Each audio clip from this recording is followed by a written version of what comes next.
Hello tout le monde, c'est Charles. Coucou tout le monde, c'est Ava.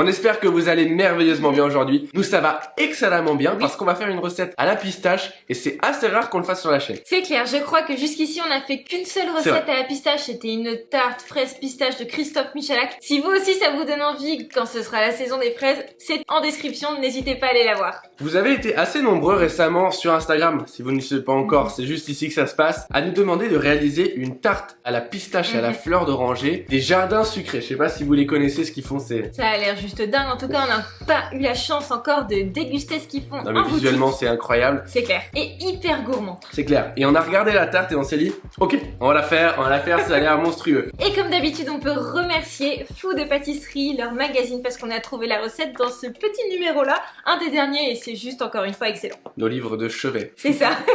Cette tarte, elle est composée d'une pâte sucrée assez classique, d'une ganache à la pistache, d'une ganache montée ultra légère à la fleur d'oranger et d'un cœur de praliné pistache qui est l'atout énorme de cette tarte. Vous allez voir, ça va couler à la découpe, ça va être monstrueux. Si on se débrouille bien. En tout cas, beaucoup de boulot. On va commencer par le praliné à la pistache, comme il faut qu'il soit bien congelé avant de le mettre dans la tarte. On met nos pistaches sur un tapis en silicone et on va les enfourner pendant 25 minutes à 150 degrés pour les torréfier. Vous les laissez de côté. Dans une casserole, on met le sucre semoule et on vient le faire fondre sur un feu moyen jusqu'à avoir une belle couleur caramel. On le met sur une feuille en silicone jusqu'à ce qu'il refroidisse.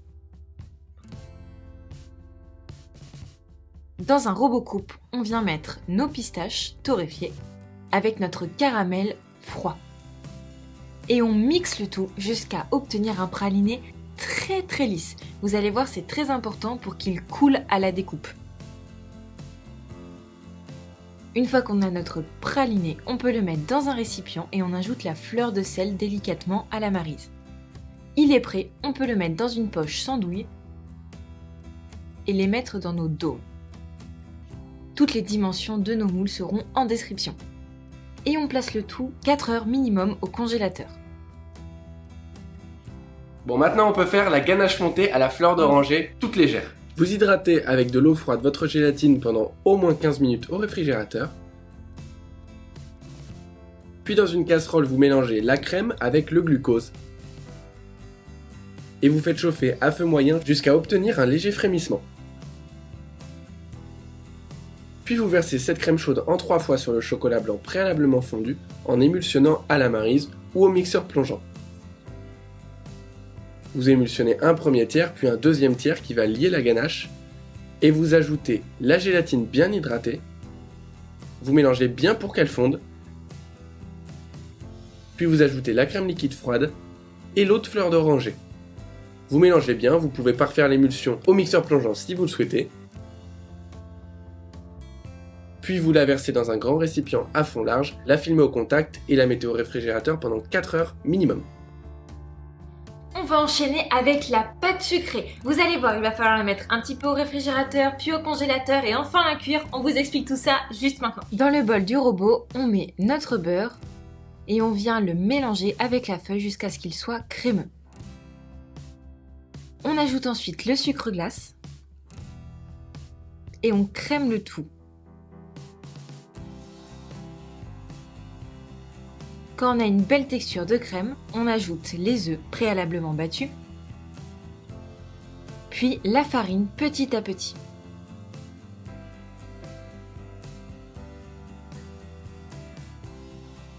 On ne mélange pas trop notre pâte. Quand la farine est tout juste incorporée, on arrête et on la récupère. On va ensuite l'étaler entre 2 papiers sulfurisés sur environ 3 mm d'épaisseur à l'aide d'un rouleau. On fait en sorte que le tout soit à la même épaisseur surtout, c'est très important. Ce geste-là est ici pour lisser la pâte et on la place 1 heure au réfrigérateur. Ensuite, on peut retirer une première feuille de papier sulfurisé, puis on la retourne sur un plan de travail légèrement fariné et on enlève la deuxième feuille. On découpe ensuite des bandes d'environ 2 cm de haut. on vient les rouler et les dérouler à l'intérieur de notre cercle à tarte préalablement graissé avec du beurre. On vient coller la bande aux parois, délicatement avec nos doigts bien propres. On enlève l'excédent de pâte à l'aide d'un couteau sur le dessus.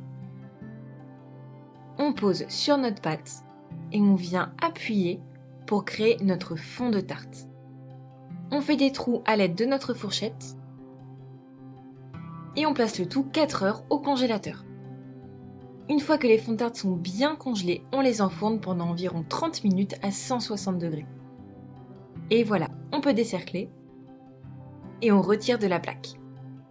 Voilà, on va pouvoir maintenant lancer la ganache. Alors vous allez voir, il y a une pâte de pistache, vous pouvez soit l'acheter, soit la faire vous-même. Vous trouverez sur internet des super recettes pour la faire. On vous conseille d'en faire une maison évidemment. Dans une casserole, vous allez faire chauffer la crème liquide. Une fois que vous atteignez un léger frémissement, vous pouvez la sortir du feu et la verser sur le chocolat fondu et la pâte de pistache. Vous pouvez verser en une seule fois, vous mélangez à la maryse ou au mixeur plongeant si, comme pour nous, vous avez un peu du mal à la mélanger. Pour ça, nous on utilise un récipient assez étroit et assez haut pour ne pas faire trop de bulles avec le mixeur. Une fois que votre ganache est bien émulsionnée et qu'elle est parfaite, vous pouvez retirer le mixeur et vous la réserver à température ambiante. Il ne nous reste plus qu'à faire le montage de cette petite tartelette. Vous allez voir, ça va prendre fin petit à petit. Ça va juste être gourmandissime. On se retrouve pour la dégustation. Dans les fonds de tarte, vous pouvez mettre quelques éclats de pistache et verser la ganache encore chaude aux 3/4 de la hauteur. Puis vous réservez pendant au moins 1 heure au réfrigérateur. Une fois que les tartes sont prêtes et que la crème est bien figée, vous sortez le praliné congelé et vous le remettez au congélateur. Vous sortez cette fois-ci l'appareil à ganache montée, bien froid, dans un bol bien froid, et vous la montez avec un fouet également bien froid. Vous la montez jusqu'à avoir une texture souple de mousse à raser, et vous la mettez en poche. Ensuite, vous récupérez vos tartelettes, vous placez votre dôme de praliné, encore congelé, et vous pochez une belle boule de ganache montée à la fleur d'oranger. La taille de la douille sera en description. On dépose ensuite des demi-pistaches ou même des éclats de pistache sur notre tarte. Essayez de mettre différentes tailles d'éclats de pistache. Et c'est prêt.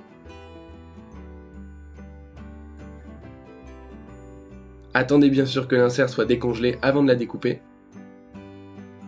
Est-ce que ça va couler? Waouh!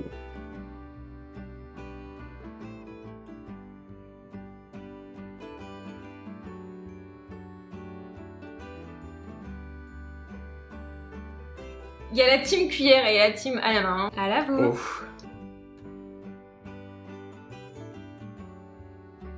Aïe aïe aïe aïe, mais qu'est-ce que c'est bon cette tarte! C'est délicieux. C'est impressionnant, il y a un goût de pistache qui est super puissant et il y a en même temps cette légèreté de la crème qui a la fleur d'oranger qui va parfaitement avec la pistache. C'est énorme, je m'attendais même pas à ce que ce soit aussi bon. C'est délicieux. Et les textures entre la ganache montée, le praliné, les pistaches dans le fond. Mais ouais. C'est vraiment hyper bon. La petite pâte sucrée, elle est top de chez top, elle est super croustillante. On tombe sur des petites pistaches entières, ça c'est hyper bon. Il y a le praliné, enfin... C'est 10 sur 10, c'est 11 sur 10, c'est tout ce que vous voulez. C'est délicieux. Évidemment, là, on a dû tout faire assez rapidement comme on est sur YouTube, mais si vous avez envie d'aller encore plus loin dans les connaissances sur la pâte sucrée, sur la ganache ou même la ganache montée, nous avons nos ateliers virtuels qui vous apprennent tout ça en profondeur pour que réellement vous compreniez la pâtisserie et que vous puissiez jouer avec les goûts, les saveurs, les textures pour faire la pâtisserie que vous aimez. Alors n'hésitez pas, tout est dans la description. En attendant, si cette recette, elle vous a plu, n'hésitez pas, mettez-nous un petit pouce en l'air, ça nous fait à chaque fois extrêmement plaisir. Abonnez-vous si ce n'est pas encore fait et surtout appuyez sur la petite cloche, comme ça vous aurez toutes les notifications, vous saurez à chaque fois qu'on sort une vidéo. Et si vous la refaites, n'hésitez pas à nous mentionner aussi sur Instagram, ça nous fait toujours super plaisir de voir que nos vidéos